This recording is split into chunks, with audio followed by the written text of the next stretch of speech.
Okay, so I was just talking to a few students out there that are really inspired about doing this kind of event here. I think it's a big deal. I know in class here that I spend a lot of time talking to students about getting out and having real world experiences and their effect on your art for sure. I think a good example of that sometimes is not just referencing the animal and actually looking at the animal, but being in that animal's environment itself. I recently started scuba diving. I only been diving about 17 times. But there was a lot of interesting things about diving that I didn't expect to learn. One was how slow and how relaxed you have to be. You can't really just go out there and swim and go all out. But I think the most interesting thing I learned was about the environment. I had no clue that all those National Geographic videos and Discovery Channel videos I watched where they're showing fish under the ocean were mostly only within the first 300 feet of the surface of the ocean. And I don't think we get a sense of the depth of the scale of the ocean, but when you go out there and you scuba dive, you learn that there's a lot of different species that only exist within a limited range of depth. So you have some species that may only live between 1,200 to 3,000 feet. They don't even come to the surface, or some deeper than that, obviously. I think we all know deep sea fish can't handle it. But when we say that a lot of the ocean hasn't been explored and a lot of the species haven't been discovered, even large species possibly, it starts to make sense when you look at the scale of the ocean and consider that when you fly from Florida to California, at the peak you fly at 35,000 feet, that's the depth of the ocean. So imagine all those little layers and where different species can live within those layers and how they could hide and kind of disappear. So thinking about the environment, referencing, being an artist and putting yourself out there and just having these experiences, I think just makes you just the same way a writer would live an exciting life and be able to write about exciting times. Makes you an artist that's better informed and has more interesting topics. Up next, we have one of my favorite artists. She's just really brilliant. There's no other way to put that. Laurel Austin, I think the best compliment I can give her came from this weekend, actually. Dylan Cole took a look over at some of the kind of prehistoric mammal concepts that Laurel had done. That's a big interest of mine. I love prehistoric mammals. And he goes, "My God, who is that?"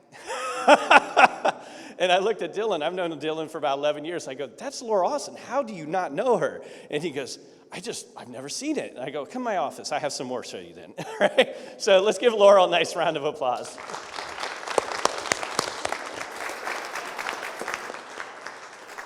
Okay, so I am going to demo today about sort of how to use creature reference and animal reference in your creature design to sort of get like novel and cool effects. My thought was that I would do sort of a cool like creature-y horse in like Death's pale horse from the Four Horsemen of the Apocalypse, and I'll just launch right into it because you can see my artwork in the gallery if you want to. Internet and all that, you know. I draw. I work for Blizzard Entertainment, so most of what I do is illustration and concept design for their various properties. But creatures are sort of near and dear to my heart, and I'm an enormous animal geek. My brain has a funny, sticky quality when it comes to anything animal related. I will tend to remember it. So it helps a lot when doing this kind of thing, because it's sort of having a little bit more knowledge will help you Google the right things pretty much and find like the best reference possible for what you're doing. So when considering an assignment like this, it's sort of like, well, we're going to do a horse, so it's kind of got to be a horse. It's got to be sort of recognizable as something horse-like. At least this is what I would normally want to do. And here's sort of the questions I ask myself when I'm thinking, I want to design a character. How close to a real horse? You could do like something vaguely four-legged that someone rides on, and maybe it's got like some sort of crazy dragon neck, or like a gigantic lizard tail or something like that. Today, I think I kind of want it to have a silhouette that looks at a distance like a conventional horse, at least mostly. Just personal preference. You could go a number of directions.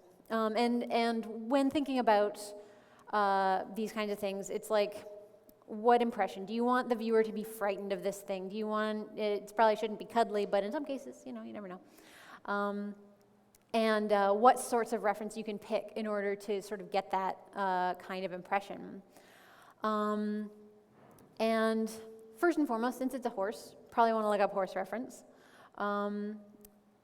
And trying to think of like, there's actually quite a bit of diversity in horses. Like you get this guy who's sort of is a Frisian horse, and knowing a bit about the breeds as well will also help you Google, because if you Google horse, you're not going to find stuff that's all that useful. You'll find a ton of different stuff. You'll probably find a lot of pictures of like little girls trying to like with hugging their ponies and stuff, which is fine, but probably not what we need today. Or you get like this kind of thing, which is a gypsy vanner horse, which kind of looks like it ought to be in a shampoo commercial. It's beautiful, but you probably, like, it doesn't look, it looks not like a horse I think that Death would ride, or this little guy. So there's a lot, even when you're just starting off with horses, there's a lot of choices you can make to get the right kind of impressions. Thoroughbred is another one, which are the racing horses that have incredibly long legs and long bodies, and it's kind of getting into a bit more of the territory I think I would tend to want to go into with this type of assignment.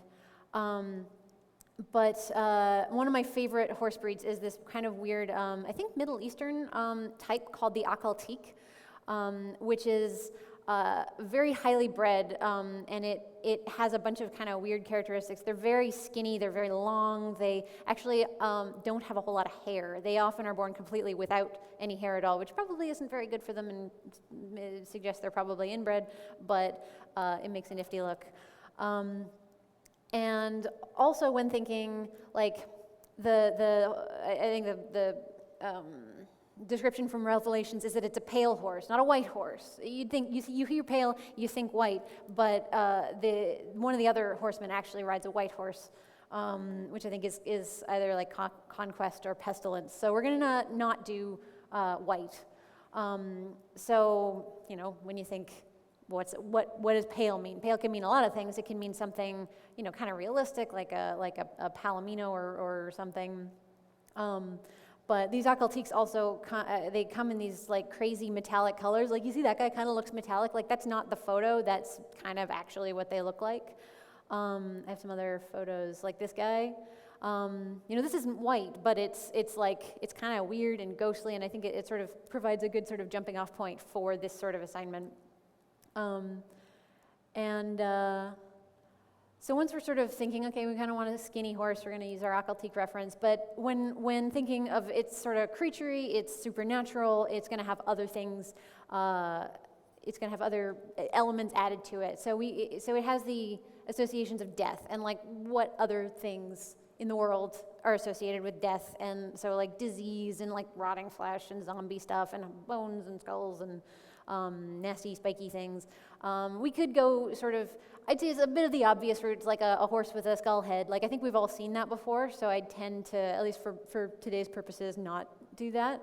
So yeah, like predators, scavengers like vultures, nocturnal animals, poisonous things, even like something as crazy as a deep sea weird fish stuff, like the ones with the big spiky teeth and things. Like maybe there's something there that we can think we might want to incorporate into the design. Personally, at this stage, I usually start with heads when I'm doing creatures, and it's sort of a personal preference. I find if I start with a head and I get a head I like, I'll be able to sort of add a body to it and get a good sense of what the rest of it should look like once I have a face.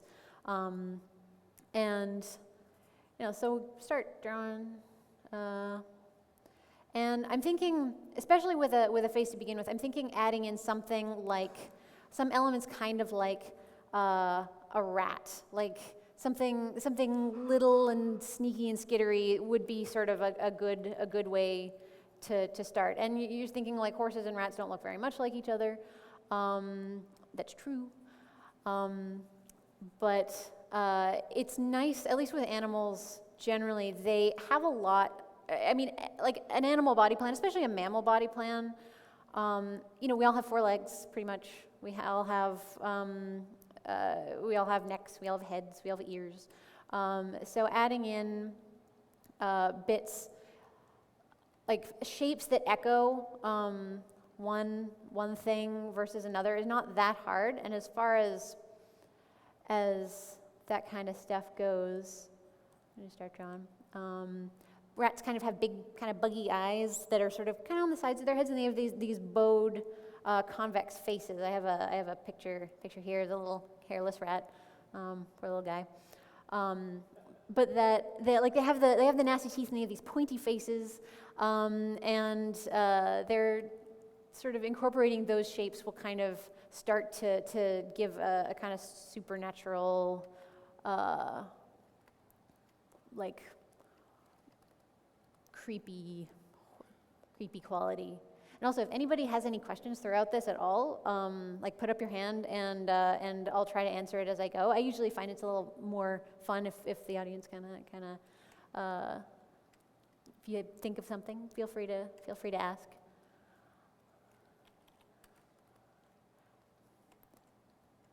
So if I've got, so this is sort of a regular horse face. Kind of starting this way. Yes?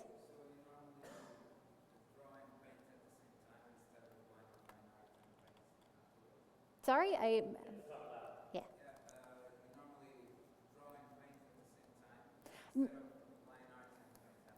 Yes, normally I do. I think I'm a little weird in that regard. I usually kind of do like a tiny bit in the way of line. My line is not that pretty, and I'll go straight into paint because I'm a bit better at that.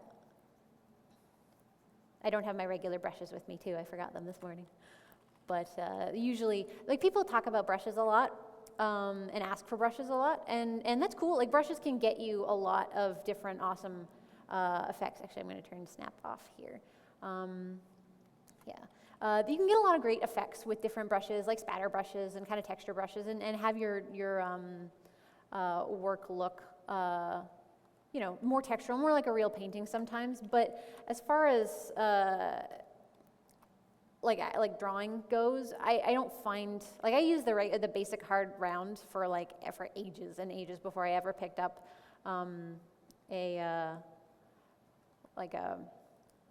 anything more textured. So really, most of what you do, you don't really need any fancy brushes, or they won't, like they'll help, they'll be neat, but they're not gonna really save you, like they're not gonna make your painting awesome when it wouldn't otherwise be. I think that that griffin painting in the gallery I did with just the hard and soft rounds. So here's kind of, it's sort of a regular horse face. As far as incorporating the rat stuff goes, often Liquify is a pretty good tool. I use it quite a bit when I'm using Photoshop. It's a bit cheatery, but I don't mind. Kind of, you've got your basic drawing, and you'll just push the shapes around, kind of trying to get a creepy. This isn't sufficiently creepy for my tastes. Just gonna start to put color in.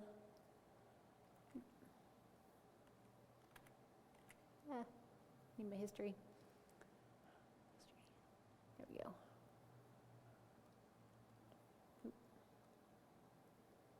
Yeah, I'm using just different brush painting modes.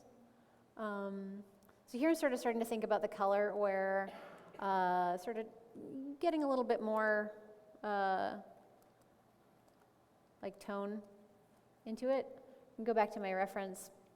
And thinking about paleness, these guys, this is a breed of horse called the Norwegian Fjord, and they're always a color called dun or grullo, which is kind of weird words for horse, the kind of arcane horse breeder type things. But if you have certain background knowledge about where to find reference, because this is sort of it's not a color you would necessarily expect. It's kind of got those crazy reds in it, and got the sort of nice creamy white color, and this cool dark face. In order to find this, I think I had to Google Grullo Norwegian Fjord, and I didn't even have the word horse in the search line. So it's useful to to have like a little bit of background knowledge about that stuff so that you can find really cool reference and get the best pictures. It's better to go into the field to actually like see horses too. But when you've got an assignment and you're like, I need to find a cool horse, then Google is your friend. And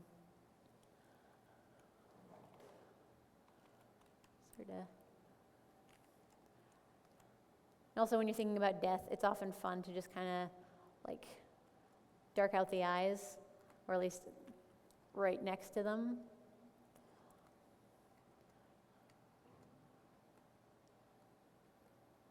So that it kind of looks like it's emo or something, wearing guyliner or something like that, you know. Hopefully not too much, but it's all these sort of shapes and codes that we're all socially kind of aware of, like stuff that has big pale eyes, it gives you the feeling of, or like Phil was talking about with the lizard. Like the lizard might not be thinking of eating you. It probably isn't. It probably has had, it's probably had dinner, and it's kind of like it doesn't actually want to eat you, but you look at its face and you can't read it, and you're like I don't know what you're thinking. So it's a creepy. Like when you look at the face of something and you can't read its expression and you don't know anything about it, it makes you feel really uneasy, and that's kind of the sorts of things you want to incorporate into a creepy design. And here I'm just using lighten to get rid of my blacks, which I find is a really, really useful way to get rid of your blacks and have, because it can kind of get muddy, like colors can get muddy if you leave black in them too much. So it's often good to get rid of them pretty early if you don't actually want them in the final design. And here I'm using like reds around the muzzle to kind of get that bloody translucent feel, and kind of greens in the rest of the skin, partly so that it has a nice contrast, but also because that sort of sickly, deathly undertone of like gross, translucent stuff is usually a good way to go for something death-like anyway. So you see I've sort of bowed out the head. And I thought I'd make the eye kind of like creepy and like milky and stuff. It's sort of evocative of the eyes of nocturnal animals, really, really like contrasty and bright. There's this guy, which is the eye, which is, you've probably seen this before in various nature documentaries, but it is this really weird lemur, and like all lemurs, it's native to Madagascar, and they have this enormously creepy middle finger that they use to get like grubs out of logs, and they're actually like really nice little animals apparently, and could not possibly hurt a human if they were, well maybe they could if they were really trying, but generally will try to avoid people. But they have this horrible, yeah, there he is getting the stuff out of the egg. It's kind of weird. But they have this reputation, I think, in Madagascar among the natives that if you see one, it's horribly bad luck. If you see one, you might die. And I'm not sure of the exact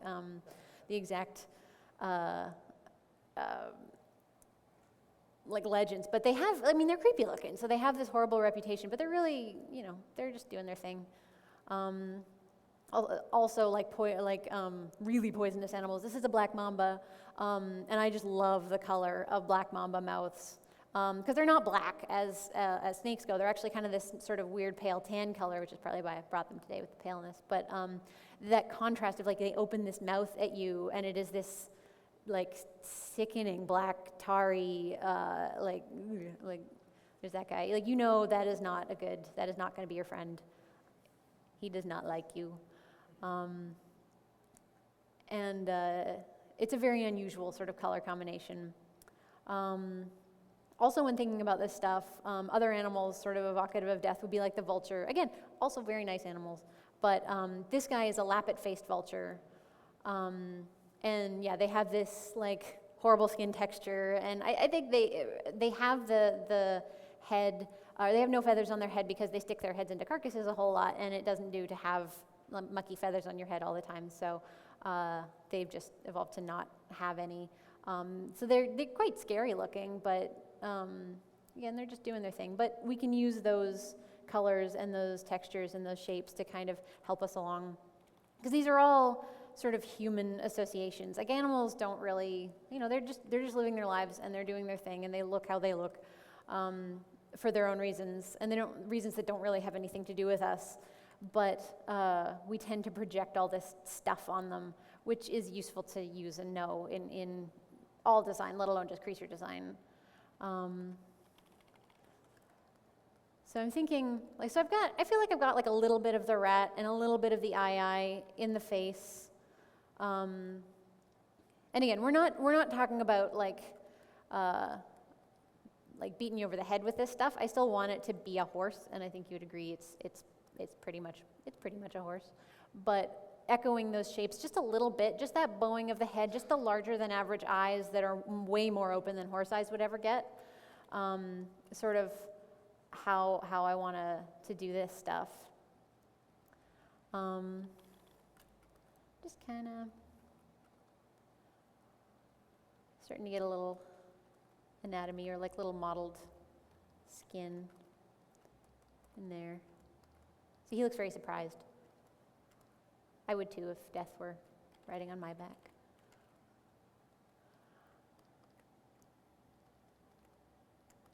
Anybody have any other questions? Laurel, starting out this way, kind of just sketching a head out, there's a lot of different techniques for a lot of different artists, right? Starting from thumbnails and starting from the bone structure and anatomy. Would you say that the method you approach it, kind of just starting and sketching, allows you to keep more of a stylized focus on it?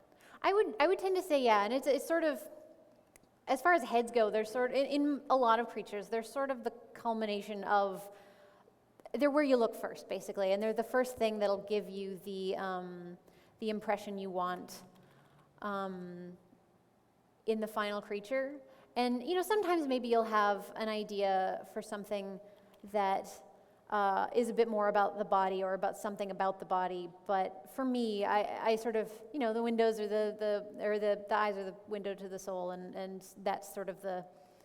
If I can get that, I feel like I can pretty much do the rest of it without too much problem. And sort of, when you start to think about this kind of stuff,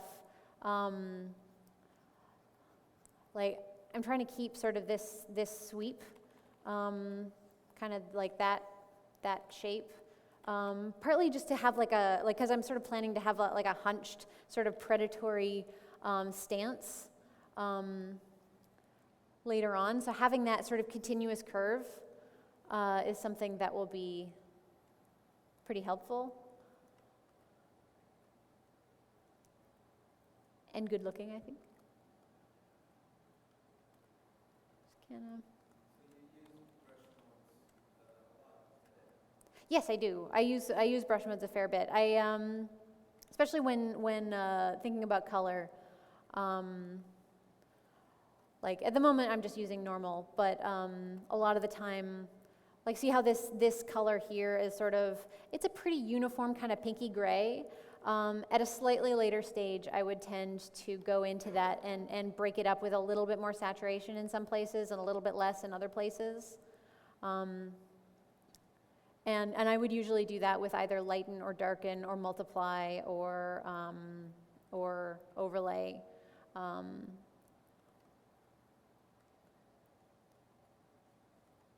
Lighten and darken are actually extremely useful just because they help you like break up sort of difficult areas where you've painted in a bunch of stuff. And I can show you now. Actually, if I lock transparency, which is usually a good thing to do, and I go into darken, darken. So I'm feeling like this stuff is kind of too uniform, so I'll pick the color, and then I'll get like a slightly more saturated and maybe a slightly more orange version of that. Wait, no, a little bit lighter. Oh, it's on multiply, that's why that's why that's not working. Okay.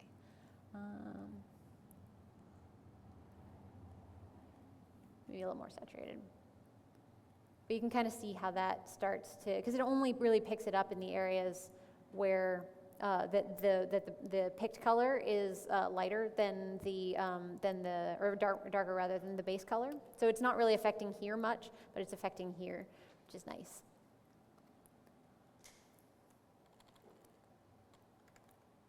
So yeah, I'm just kind of starting to get the anatomy of the face. And sort of when thinking about horse anatomy, there's an artist that I always tend to go back to, whose name is George Stubbs.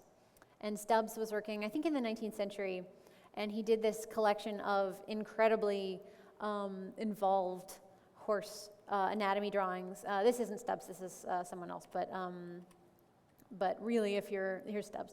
So you can see he knows his stuff. I think all he ever painted practically were horses and landscapes, and well, pretty much landscapes with horses in them, and that's about it. So he was really, really good at horses. And yeah, you can see I'm pretty sure he did some crazy anatomical experiments with some horses. And you know, they're beautiful engravings as well, in addition to being like pretty accurate and really useful for us. So you can kind of see with something like this, the neck and the big jawbone that like an enormous masseter attaches to, this crazy big chewing muscle, and kind of nice pointy face. We'll bring out the rest for the rest of the body later, but yeah. So when we're thinking about that masseter, kind of get that there, and you get the edge of the zygomatic arch. I'm also an anatomy geek. Right here, that's the cheekbone. That's a little bit too yellow, but yeah. So I'm just sort of color picking. And so this, I kind of want him to feel a bit hollow in the way that humans feel when they get really, really thin.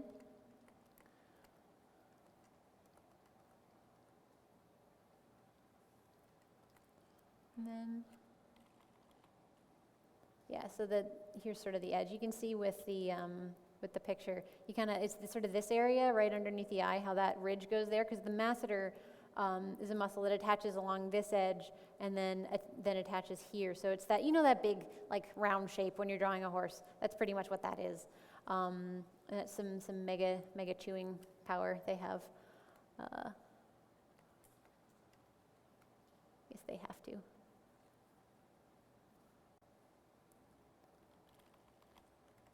So yeah, and I'll sort of start to think about what I want to do with the mane and tail. I'm thinking like it's a sort of sickly, like gross, not nice animal, and so it probably wouldn't have like those big shampoo flowing manes and tails. And I kind of want it to feel really spiky and aggressive and dangerous. And a mane is sort of a nice way to do that, or at least to start to give that impression.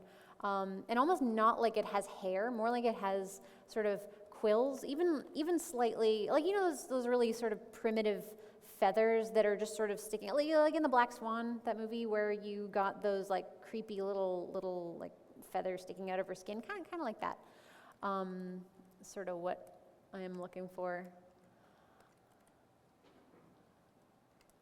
Not exactly, still looking like a mane, like it definitely looks like a horse, but it's got a little bit more going on there.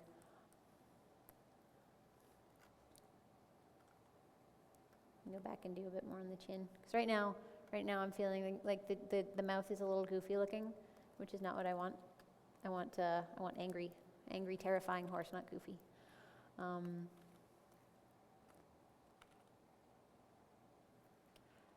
And sort of, I think what's making that slightly goofy impression is the sort of floppy quality to it. So it's often nice when that starts to happen to kind of like angle it out a little bit more.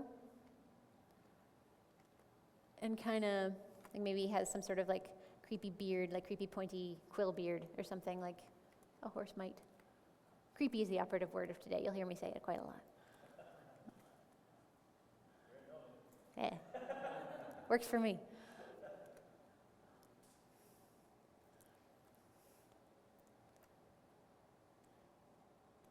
So like, even a little, like a few quills sort of running into it that are sort of the same color as the skin, just so that it doesn't feel like really abrupt.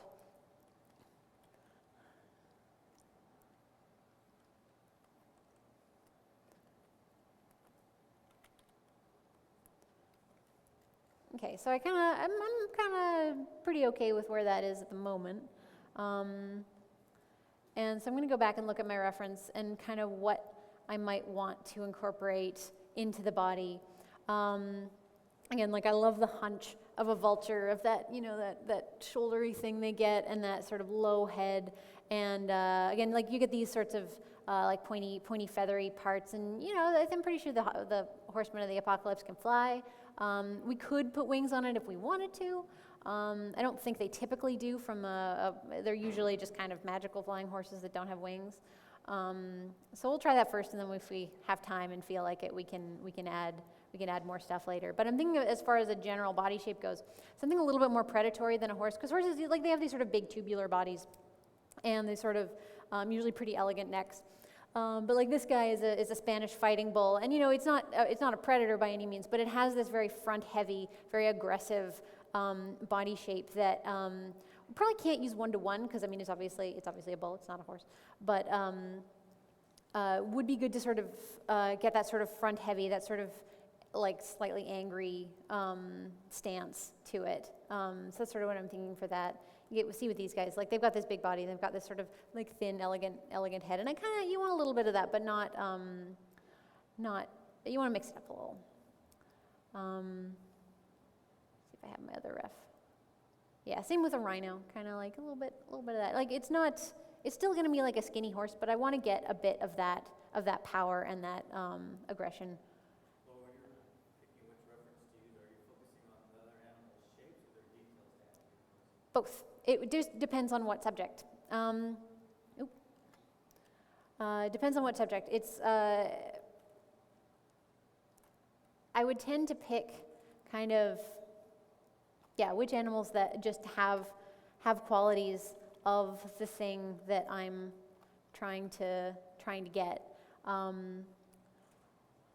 Also, big cats and predators and wolves and all that kind of stuff will help. So I would sort of knock it in like this at this point.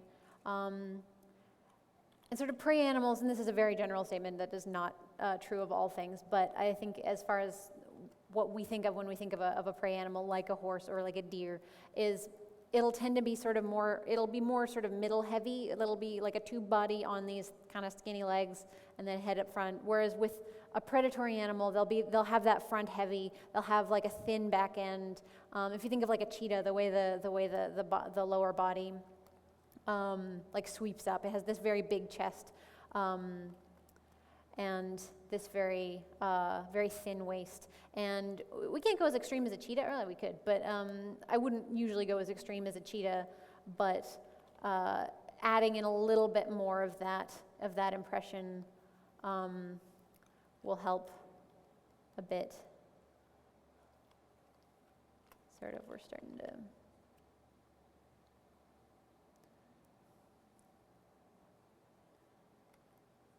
kind of adding in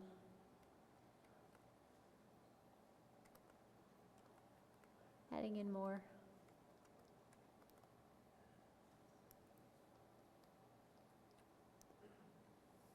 And I know I think people get really confused with horse legs a lot of the time. It needs to be a little smaller.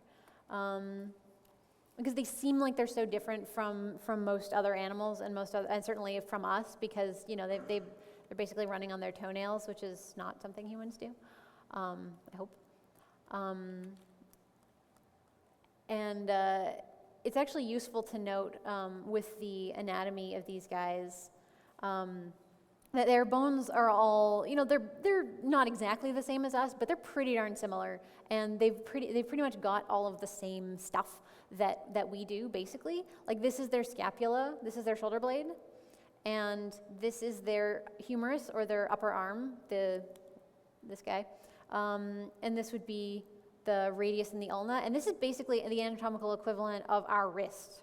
So their whole lower leg is actually like a modified hand with only one finger, except for those weird polydactyl horses that are born with more than one. So, because you can see all the wrist bones, like when you look at a human skeleton, you see all the many wrist bones in there, and that you can see there's a bunch of them there, and I'm not sure if all of them are there, but certainly quite a bit. And it's the same with the back end. Like this is their hip, and that's their femur, and tibia and fibula, and then this is the equivalent of our ankle. I found it much easier to understand once I realized that that was actually basically the same as what we had, that the knee is actually the wrist. So understanding how these things move makes a little more sense. Like if it actually, like this is their elbow right there. So it's different. It's a different way of locomotion, but it's not like that different from us. Get the ground line.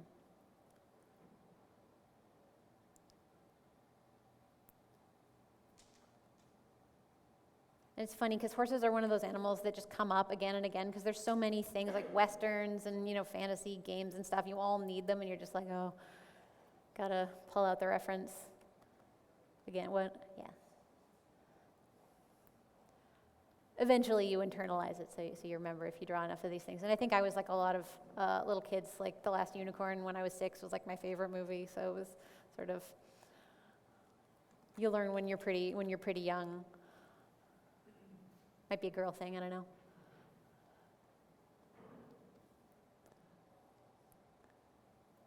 So again, I'm in a normal horse. Like they have a little bit of this waist thing, more than like a cow, because a cow is like a big ruminant animal that needs a lot of gut space for fermenting their food. And a horse does not do the same thing. So it doesn't need quite as big of a gut, but they still have, compared to other animals.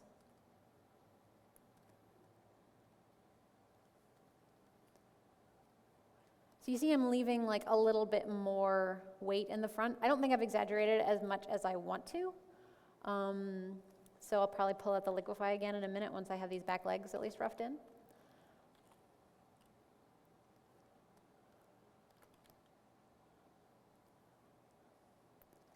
And it's a good thing I have Photoshop, because drawing this and designing this stuff by like in pencil, it's not like you couldn't do this stuff where you cut and paste and warp and stuff. You can, it just takes a lot longer. And today with deadlines, you often have to be speedy.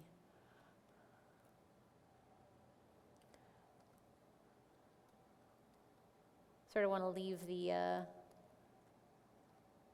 tail kind of spare again, and kind of like usually horse tails are only about like that long for real, but I think I want it to be like longer and kind of, again, creepy looking. Any more questions? Anybody?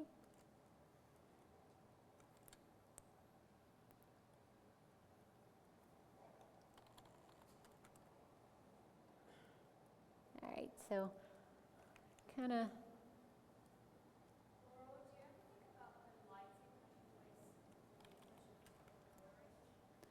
The lighting in the painting? Certainly. Usually at a slightly later stage. That's more of a thing with illustration than it is with concept art. It's usually pretty useful to have a fairly neutral light. This light is pretty diffuse. It's probably coming from the top. But I'm just sort of knocking in the drawing. So I'll usually think of the lighting, like not that far into it, but certainly just kind of getting the shapes in at the moment. Yeah. I also like the warp tool. Sort of lets you kind of push and pull a little bit. I'll move this guy. Again, going to Liquify. And again, I think I want to make the front end like a lot heavier.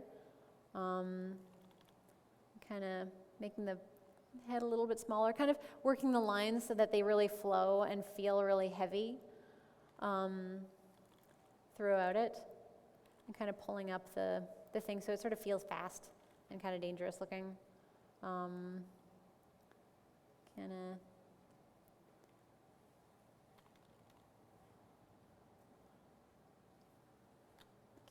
Are we on time here? Yeah, no, not bad.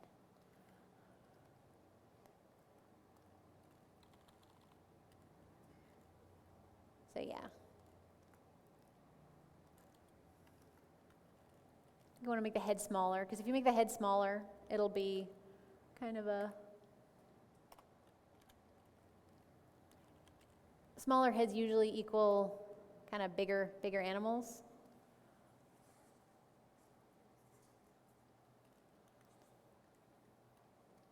So I sort of have this start, and I kind of want to start adding like a thinness to it, because this guy looks pretty bulky. He looks like he could take you out if you wanted to, which I guess is one way to go. You would think usually with sort of popular personifications of death, they're going to be they're usually like thin, and they're kind of skeletal, and they're kind of, well, you know, the skeletal horse with the skull face and all that. And you know, that's cool. And that's probably that's something you want to use and something you want to consider, definitely. But if you're looking for something that isn't exactly like every other representation of this thing ever made, sometimes it's nice to do something a bit different.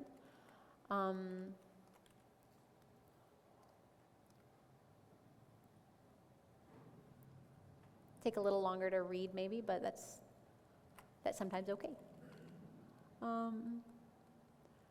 So I sort of want to start breaking the silhouette a little bit more, of like nasty, kind of want to do that. I think does that work? No, not really. So you try a lot of things out and then be like, no. I'm a little weird in my concept art habits, in that I sort of do as much in the middle of the concept. I'll sort of maybe do fewer thumbnails, but really, really, really noodle at them. I don't think that works for everybody, but it's happened to make sense for me.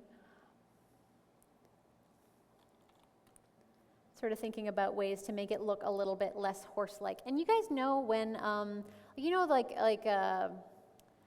when you have like a horse character that has like split hooves, sometimes they'll get that sort of deer hoof where there's two. That's actually, I mean, that's cool, but when you want to do something a little weird with a horse hoof, often it's kind of hard to think of like a hoof is really different from a claw. And I kind of don't want to do like regular horse hooves on this guy, just because it's fun not to sometimes. And I'm thinking of adding sort of like claw-like, like multi-toed things. And the ancestors of modern horses had, I think they were five-toed, and they lost all but their middle toe as they sort of their feet changed into hooves. So when thinking about how to do that, because it seems so weird to be like, okay, here's this like basically like tube leg where it's like, you know, like joint, bone, and think about how to incorporate other like toes into that. It can be a little weird because they're such pillar-like structures. But it's useful actually to know what the like modern relatives of horses are. That might have a sort of different foot arrangement. Rhinos are one actually, although it's not the one I'm going to use today. You see, like he's got 3 toes and he's got 3 roughly similar shaped big toenails, which is cool. But what I find is most useful is an animal called the tapir. There's my tapir. So they're kind of cute. This is a baby tapir, but you can see they have these, I guess, 4 toes that. Like if you're looking, you can kind of see the similarities. Elbow's up here, his scapula is right there, his wrist is there, and a horse would be much more elongated from here, but the bones are really, really similar. So kind of thinking about how to incorporate that. I don't know if I can do it from this angle too well, but thinking about this stuff.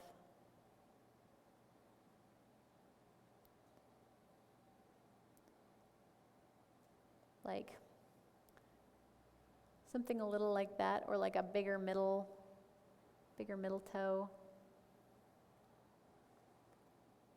Something that still from a distance would read horse-like, but be a little bit different. Maybe it's got like little dew claws or like rooster spurs that come out the side. Rooster spurs are like murder, by the way. They're I don't know if you've ever seen a rooster, but those things are like huge. They beat each other up with them. So like, if I were to do it from here, kind of like that.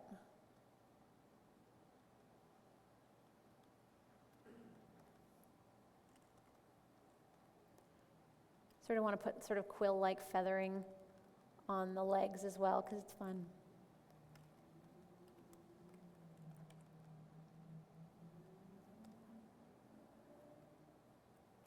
Actually, his eyes are looking too goofy too.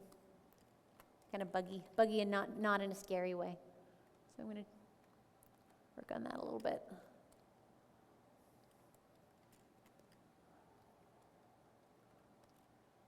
Kind of thinking about like maybe it's got some sort of weird gland or something that has gone all like seeping and gross. Disease is usually like a nice way to signal these sorts of otherworldly and terrifying feelings in an audience. Yeah. I think a little bit smaller part of the goofiness is in the. You can kind of do this stuff. Yeah, it's a little better.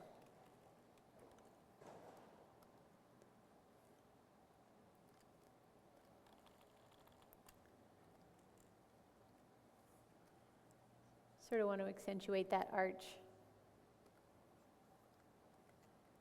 So I kind of want his legs to be longer too. His legs feel a little bit short. Maybe not. There. Yeah, I guess not. Oh well. And sort of thinking about like, you know, grossness and terrifyingness, but also that sort of like beauty that you'll see in animals that make them extra creepy.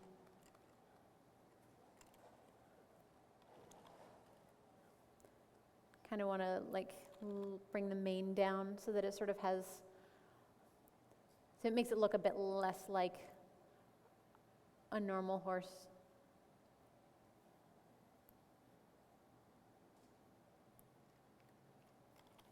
And I'm not thinking about lighting too much in this stuff yet. It's just sort of a generic light source. When you're trying to keep too many things in your mind at any one point, it can be really difficult to deal with any one of them. So it's good to sort of isolate your things. So when you're doing concept art, usually you're like the most basic generic light source is usually going to be your best bet. And then think about that lighting stuff later when you're doing illustrations and other drawings, like color keys and stuff. You can think about but color keys are when you're just thinking about lighting and color, and you can sort of pull away any extraneous factors. I'm thinking that's looking pretty good, but I would like to add a little more of that sort of sickly green color back in, because I think it was working nicely, and at the moment we have that sort of, not quite that dark. Yeah, maybe not that either. Where's my history? There it is. There. Actually, it should be lightened. Yeah. Sort of putting a little bit more as soon as I can figure out where I am there. Okay, it has to be later, I guess. Yeah, here we go.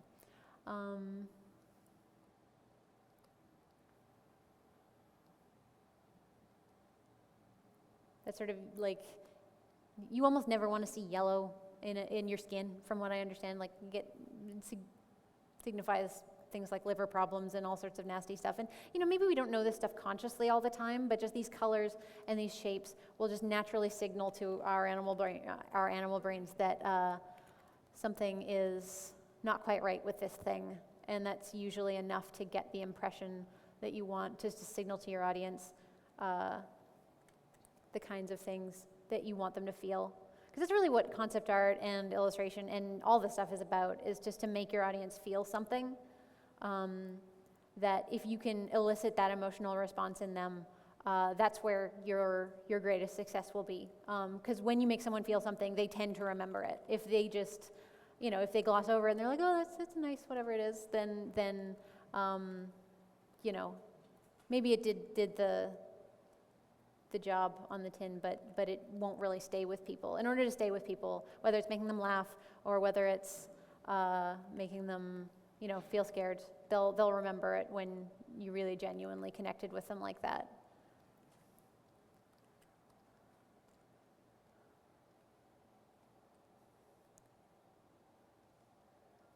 Okay, so I'm pretty decently cool with where this is. I guess I could go skinnier. It's sort of a decision point where he's fairly powerfully built. He's kind of like a weird looking, like, creepy horse.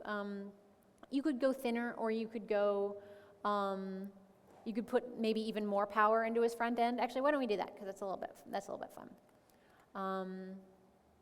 Where you can really make that front end really thick. And kind of bring down the shoulder a little bit.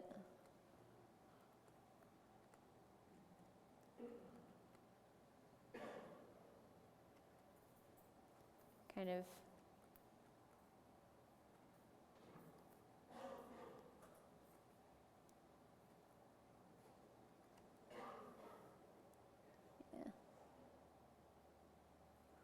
like you even pull down the chest a little. No, not that.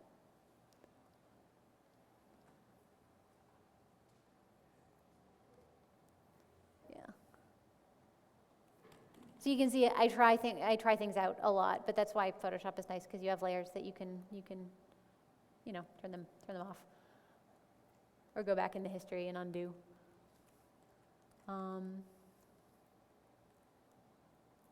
And say for a final thing, we wanted to add, let's say our art director has come back to us being like, cool horse, but it's gonna fly and we kind of want it to have wings. And you can say wings, that's awesome, okay. And kind of think, what are the badasses of wings that you can find? And for me, vulture wings are just like the be all and end all of wings to use on large creatures, because vultures are, they're pretty big birds, and they do this thing where they sit with their wings open a lot, where I think they sun themselves and they have a nice time, but they get all these really cool postures, and they have these amazing long feathers and these crazy, like, they feel like they could hold up a lot of weight. Also found some picture just for curiosity's sake. This is a stellar sea eagle fighting with a golden eagle, probably over some food. And again, you get this awesome sort of posture in the wing, where he's really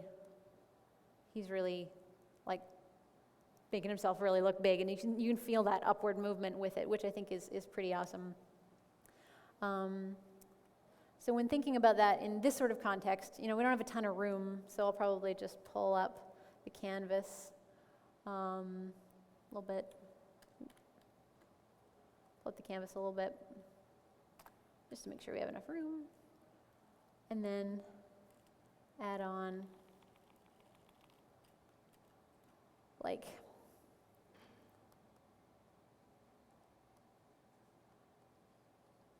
so wings are a funny structure where, they're basically arms, but they're covered in feathers.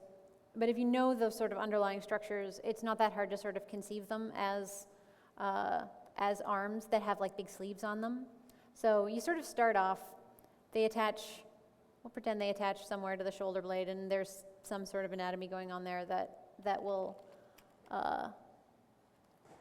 help them work. And they've got skin that attaches there, and sort of you have the shoulder, you have the elbow, you have the wrist, you have the hand, and then the feathers come off from there.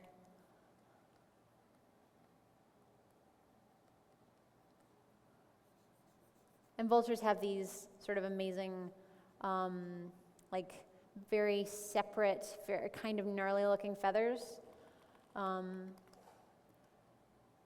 And they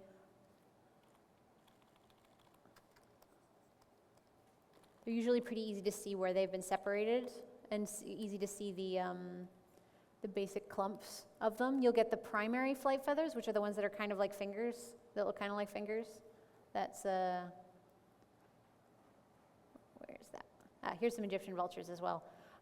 These are the primary flight feathers, and then these are the secondary flight feathers. So it's kind of like if you imagine fingers, and then if you had like a big sleeve, the secondaries are sort of like the sleeve, and then the other ones are the fingers sticking out. That's how I usually think of them anyway. So here's the feathers. And then the secondaries kind of coming out like that. Sort of thinking of like big, dark, nasty animals that like to stick their heads into corpses and stuff.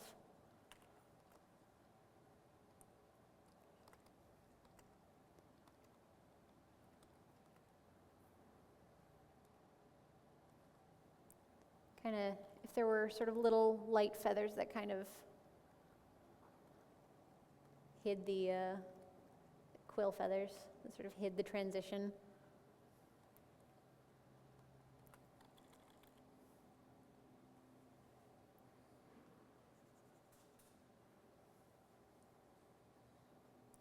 Yeah. So here's my horse. It's a start. I can show you guys as well. Beforehand, I did a previous version at home to just kind of get the lay of the land, and thinking, I went a slightly different direction with it. And here's kind of that was where I went at home when I had all my fancy brushes with me. Kind of, like you can see with the rat where you get the, you can see where you get the, like the round eye and the sort of creepy, like pointed face, and some kind of almost scale-like pattern and sort of gross stuff coming off of him. And thinking about that predatory body shape, where you kind of get a little bit more looseness in the shoulder, which is sort of indicative of like a cat, or just some big, awful predatory thing. And this thinking of like disease and like mange that could really sort of sell the deathly quality, and sort of a musculature, but like a thinness that still you know, gives you that sort of, hopefully instill some fear in you, I would hope, if you saw one of these guys in real life, and that sort of green undertone and that sort of color shifting, sort of a translucent kind of corpse-like quality to the skin, and then wings if you feel like it, kind of pointy feathers. But yeah, that's sort of where I'm going with it. Any questions? Any more? Did you say that your style originally kind of had that very darkened edges, almost outline tendency to it, or is that something that working with Blizzard is kind of led you to? I think I've sort of naturally fallen into this style of like, you kind of start off in black and white, but really quickly go into color. I sort of fell into that naturally. I used to paint traditionally in school, and it was sort of a sensible way to think about it for me. I think even when I'm doing line, and I don't do just line terribly often, I tend to still think of it like shape, because the shape of things is really where like the basic emotional content is. Like here you get that sort of predatory, like lean forward, and that like shape here that really hopefully makes you think of something other than a horse, even though you're seeing and you look at it and you're like, okay, that's a horse, but you think it gives you notions of other things. I wouldn't describe my painting style to Blizzard. I think a lot of people who work there work in a lot of different ways. But like the lightness and the color is something that we certainly need to do. Yeah. Mm-hmm. When you were designing the wings, you thought about physics and you can think about that stuff. I would tend to say there's no way that a horse is getting airborne without magic anyway. So even if it's like, even if it had the biggest wings ever, because birds are so light, they're so much lighter than they look even, and their whole bodies are just tuned to being as light as birdly possible, to do what they need to do, and it takes a lot of energy to fly even then. So as far as physics goes, I think you want it to feel plausible. So like, you don't want, little tiny stubby wings, unless it's supposed to be cute or something, on an animal this size. But really, like, there's some suspension of disbelief going on there. One thing, at least with like dragons, that is my personal preference is to not, a lot of people design dragons with like the membrane ending on like the arm or just like really high up on the body. For my taste, I prefer them with like a bigger membrane that attaches lower to their body, even though it makes designing them sometimes a little bit more difficult to get nice shapes in there, just because I feel like that gap is pretty implausible. So I do care about structure and function, definitely, but it's a push and pull, because you have to, if you want perfect function, you're gonna have to compromise on looks sometimes, but it should never be all about the flair and the looks. Anyone else? How do you usually distribute your layers? Oh, distribute layers. It'll depend. Sometimes there are projects that require you to have very specific layer setups, and those you kind of have to have extra thought to be like, okay, this is my horse layer, and then here are my wings, and then I'm gonna keep them all separate, and I'm gonna be really careful to not paint on things. When I'm just doing stuff for myself, I tend to say, if the layers aren't important, I'll just be like, yeah, whatever. I'll slap things on. I use copy merged a lot, where you just get a copy section of everything, like of every layer that's visible at the time, and then take that and then warp it or move it or do whatever I need to do to get the impression I want. But yeah, there are certainly, and it seems to be more lately that a lot more projects require very specific layer setups, and those, they take extra work, but it's not crazy difficult or anything. Anyone else? For example, for those images that you did for Hearthstone, Mm-hmm. where they are very colorful with different palettes and stuff, Mm-hmm. do you use adjustments near the end, or how do you approach the color? Yes. The color, I guess it would depend, because if you're talking about, because I did a piece for the announcement of Hearthstone that was like the orc with the card, and then the gnome just lost and he's all sad. That one was actually before I really started doing the layered thing, and that is like all on one layer, and I do definitely use adjustments at the end. Like I like to take advantage of all that Photoshop can do for me while still hopefully achieving something that looks decently painterly.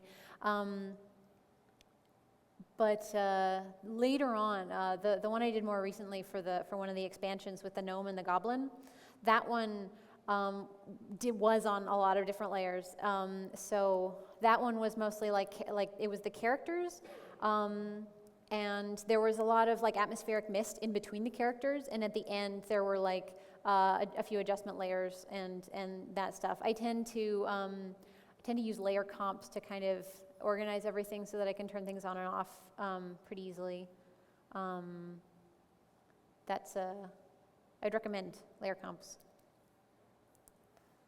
They're pretty good. I can even show you guys right now if you want. Just a way to organize your layers being on and off. So like if I want that guy to be on, that's one. If I want that guy to be on, it's another one. And then it'll just switch automatically when I do that. So it's pretty handy. And that can help organize different layers a lot. Anyone else? I actually can't see hands very easily, so. Ooh, over there. I've never really worked on Macs, so I can't tell. I've always worked on PCs, They've always been pretty good. I don't imagine things would be vastly different on a Mac, except I know their monitors tend to be pretty good, but I use a Cintiq at home and at work, so that tends to be where I go with things.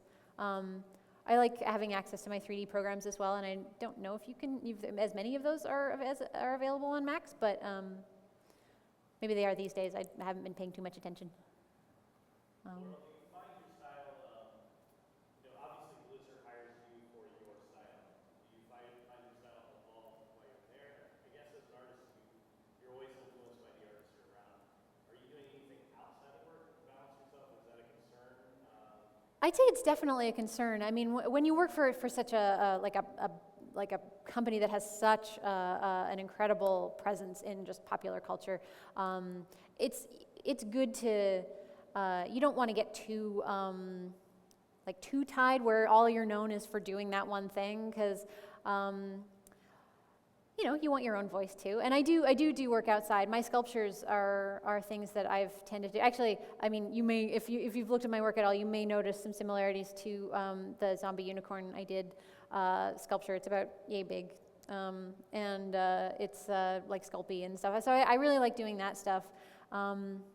I think I would be really sad one day if I had never made my own IP, if I died without ever having made my own IP. So I plan to do that at some point in my life, hopefully make something of quality. But it's actually really, I mean, like, I'm not a writer. I would never say I was a writer. So it's hard to think about making anything of quality, because there's this whole other, universe of a profession that I just don't know a whole lot about. So it's a big undertaking, but hopefully I'll do something decent one day.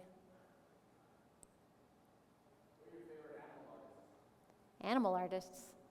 Well, Terrell Whitlatch is certainly an enormous influence on me. I've loved her work for years and years and years. The people here are just crazy. Like, I saw the lineup when Travis suggested that I come, and I was like, oh, wow.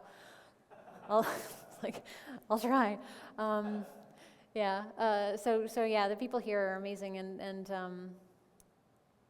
yeah. Right. What 3D programs do you use? Usually Maya. Sometimes ZBrush, but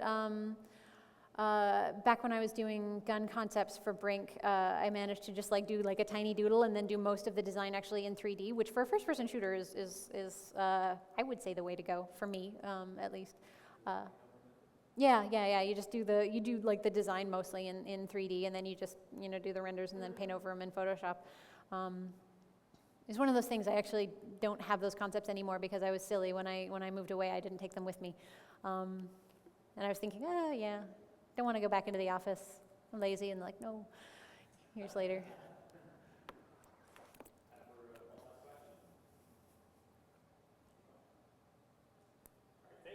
All right. Thank you.